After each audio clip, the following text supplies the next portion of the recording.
Welcome to Crosspointe. Welcome to Crosspointe. Welcome to Crosspointe. We are an inclusive faith community seeking to live out the loving, just, and generous way of Jesus. We are participants in a long tradition that's less concerned with doctrines and dogma that demand total agreement, but a life to be lived, enjoyed, and given away to others. What unites us is a growing awareness that life is precious. That we are made by love in order to love. This community is comprised of and affirms the entire human family.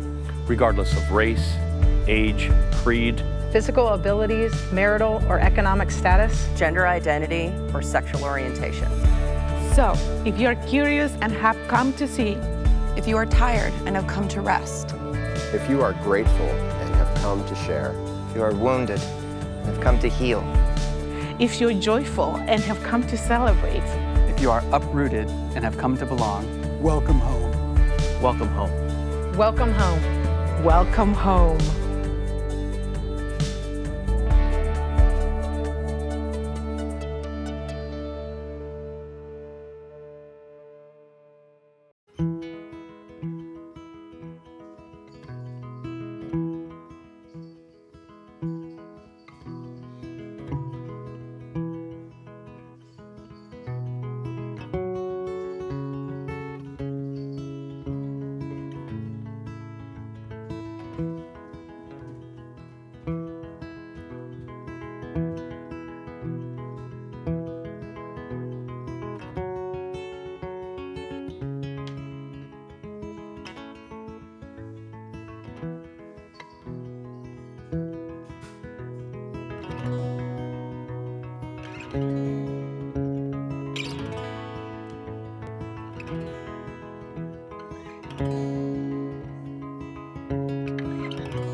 You find me with the broken and the weak in the spaces in between. You'll hear my voice cry out with those who weep, only if you're listening. Whatever you do for the least of these, you do it unto me. Whatever you do for the least of these, you do it unto me.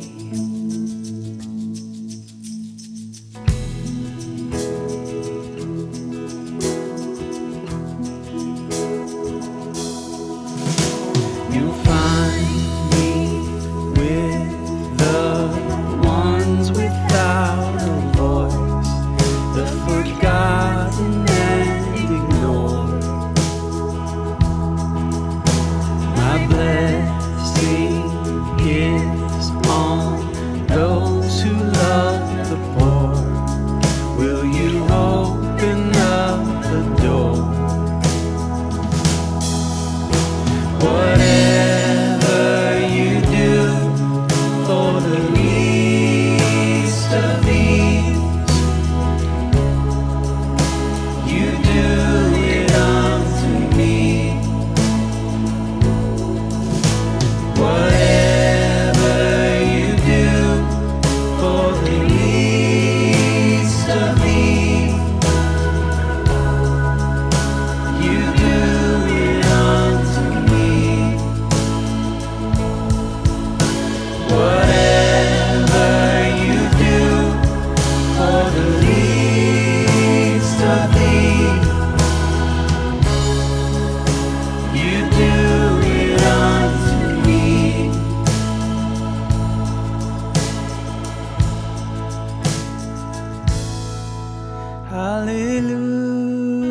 Hallelujah, hallelujah.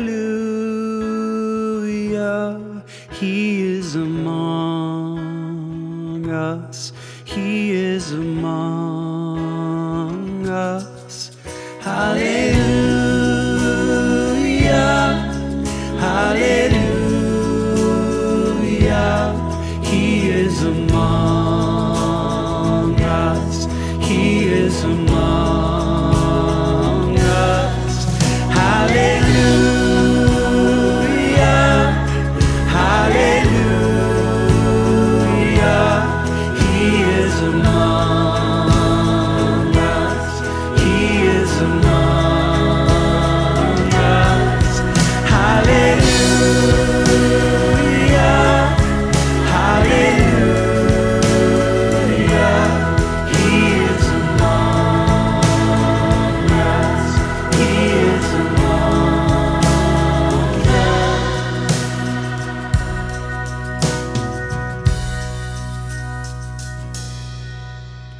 By this the world will know the Father's love. We will know the Father's love.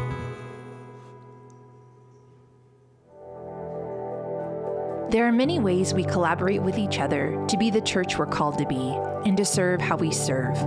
And our contributing financially is one of the most important of those ways. If you want to help fund and sustain what we get to do together, go to crosspoint.org/contribute to see the many simple ways that you can do so. You can even text crosspointenc to 77977 to receive a link to get started now. Thank you for your partnership in the work we do together.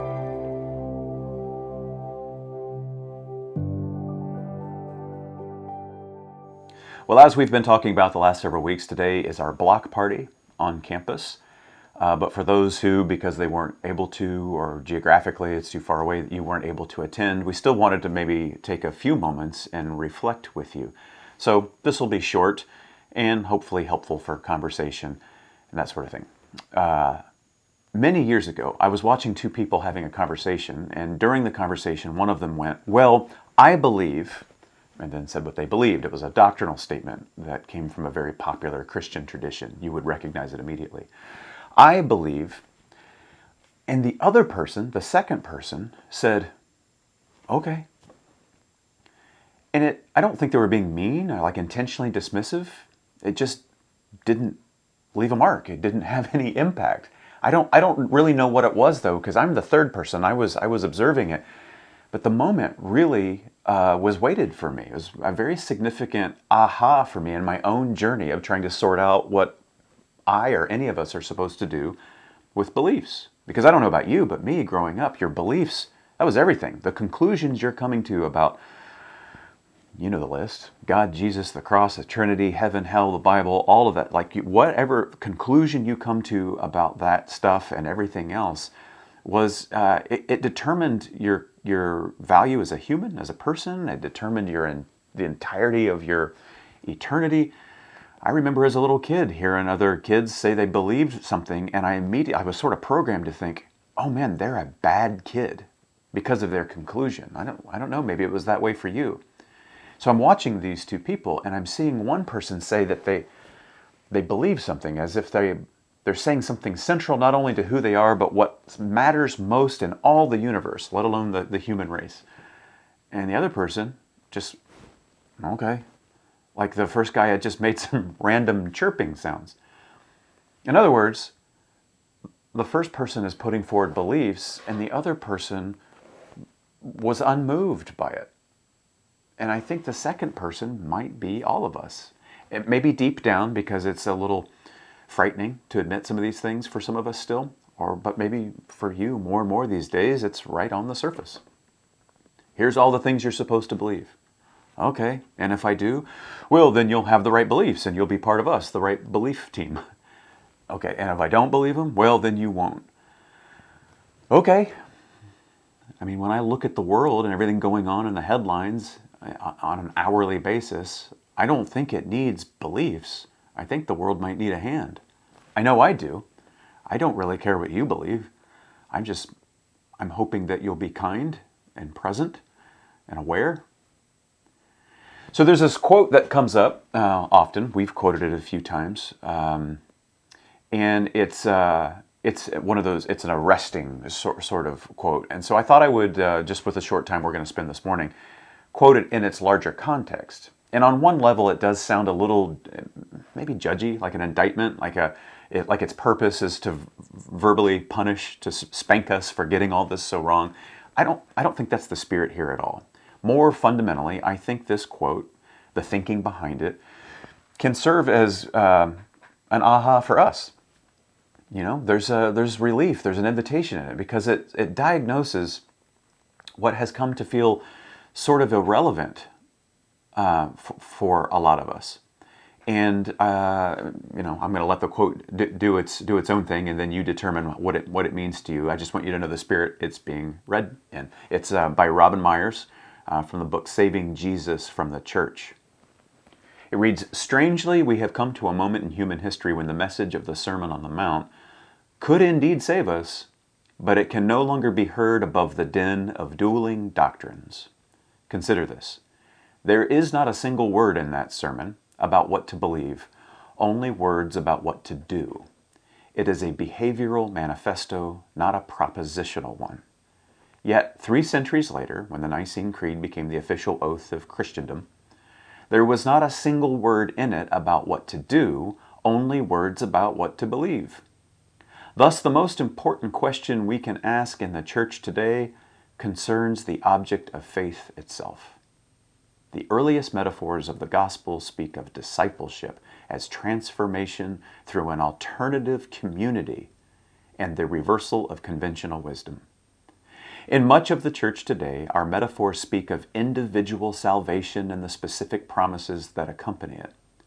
The first followers of Jesus trusted him enough to become instruments of radical change. Today, worshipers of Christ agree to believe things about him in order to receive benefits promised by the institution, not by Jesus. This difference between following and worshiping is not insignificant. Worshiping is an inherently passive activity since it involves the adoration of that to which the worshiper cannot aspire. It takes the form of praise, which can be both sentimental and self-satisfying, without any call to change behavior or self-sacrifice. In fact, Christianity as a belief system requires nothing but acquiescence. Christianity as a way of life, as a path to follow, requires a second birth, the conquest of ego, and new eyes with which to see the world. It is no wonder that we have preferred to be saved." So, in this spirit, I want to read the first part of Jesus' Sermon on the Mount. It's traditionally referred to as the Beatitudes. It gets at the kinds of lives that are going to receive blessing, maybe up against conventional wisdom. I'm sure the first hearers of this sermon were scratching their head saying, this is obviously not true. My genuine hope is that you would spend some time today and read the rest of it. Finish the Sermon on the Mount. It goes over 3 chapters. It takes less than 20 minutes to read all the way through. You might want to slow down, maybe break it up into a few parts over this week, reflect on the themes a little bit more, rather than just trying to get the reading in like a homework assignment.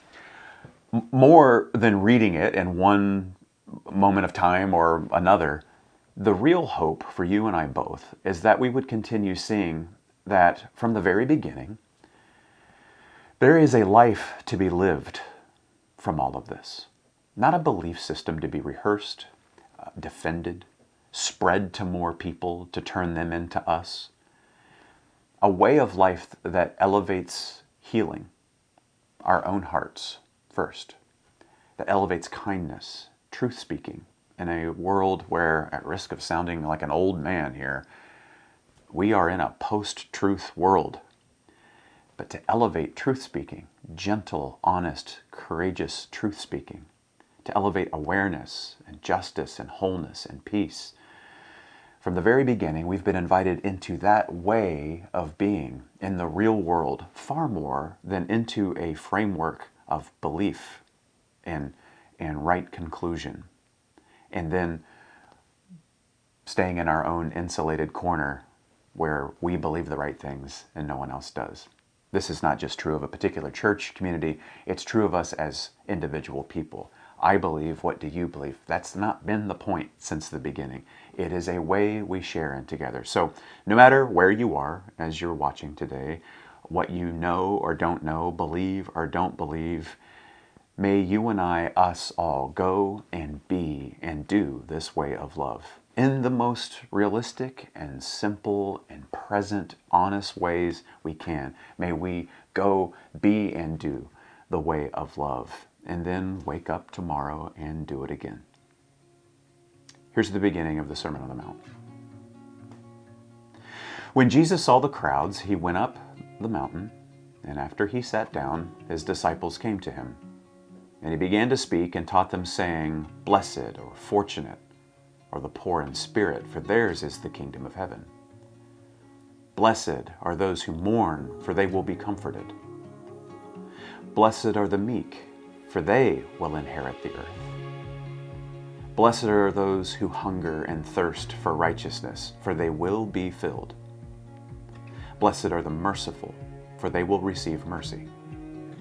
Blessed are the pure in heart, for they will see God. Blessed are the peacemakers, not the peacekeepers. Blessed are the peacemakers, for they will be called children of God. Blessed are those who are persecuted for the sake of righteousness, for theirs is the empire of heaven. Blessed are you when people revile you and persecute you and utter all kinds of evil against you falsely on my account. Rejoice and be glad, for your reward is great in heaven. For in the same way they persecuted the prophets who were before you. You are the salt of the earth. But if salt has lost its taste, how can its saltiness be restored? It's no longer good for anything, but is thrown out and trampled underfoot. You are the light of the world. A city built on a hill cannot be hid. People do not light a lamp and put it under the bushel basket. Rather, they put it on the lampstand, and it gives light to all in the house. In the same way, let your light shine before others, so that they may see your good works and give glory to your Father in heaven.